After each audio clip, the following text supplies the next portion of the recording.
Hello friends, welcome to my new video. Today we are going to solve May 2017 question number 15. Let us read the question first. On 1st April 2017, Jones purchased a new packing machine for use in his business. The following table shows the costs associated with this purchase. Number A. Complete the following table to indicate with a tick whether the transactions are capital expenditure and revenue expenditure. The first transaction is insurance, delivery charge, import duty, maintenance contract, operator, training cost, installation. Then number B. Evaluate using an appropriate example the effect on a business's financial statements of the incorrect treatment of capital expenditure and revenue expenditure. We have read the question. Let us solve it.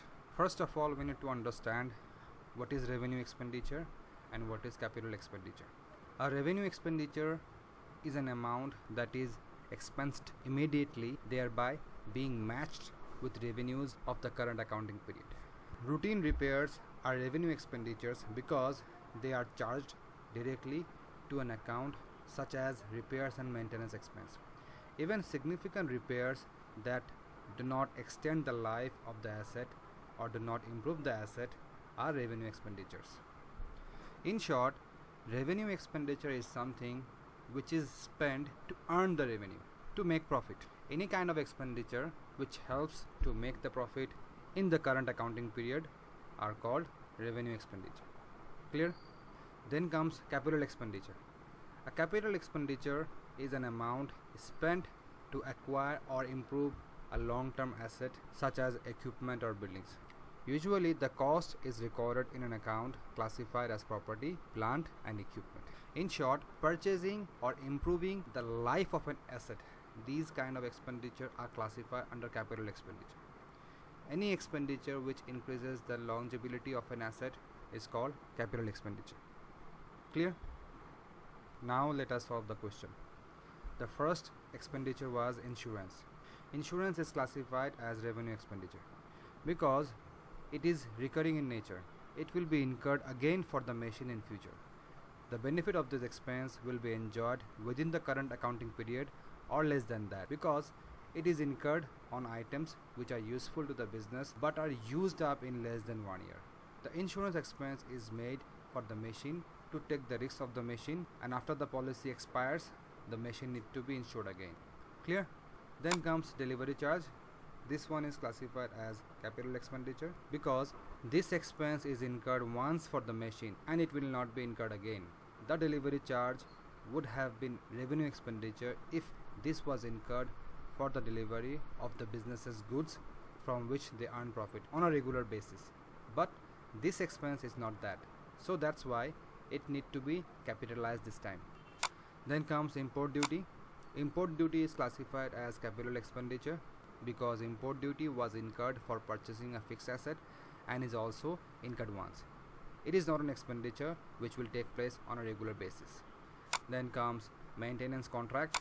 It is incurred to maintain the machinery which will help to keep the machine healthy so that the business may earn profit on a regular basis with the help of the machine. Then comes operator training cost.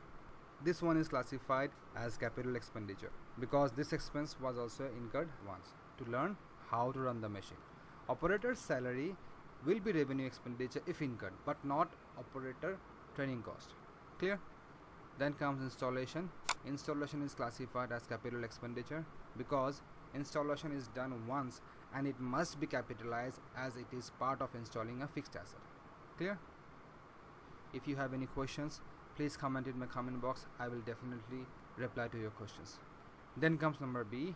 Evaluate using an appropriate example the effect on a business's financial statements of the incorrect treatment of capital expenditure and revenue expenditure. The incorrect treatment of revenue expenditure will result in the net profit being either overstated or understated, and the incorrect treatment of capital expenditure will end up fixed assets in balance sheet being either overstated or understated. For example, if a business enters purchase of a motor vehicle in motor vehicle expense account, this will result in the net profit in profit and loss account, that is net profit will be understated, and value of motor vehicles, that is fixed asset in balance sheet, being understated. By treating capital expenditure and revenue expenditure incorrectly would result in the financial statements not providing a true and fair view of the business. I hope you have understood what I have explained in this video. If you have any questions, please comment in my comment box. I will definitely reply to your questions. If you like my video, please share with your friends and family, like my Facebook page, subscribe my YouTube channel, and don't forget to press the bell icon so that you can receive notifications about my latest videos. Thanks for watching. Bye bye.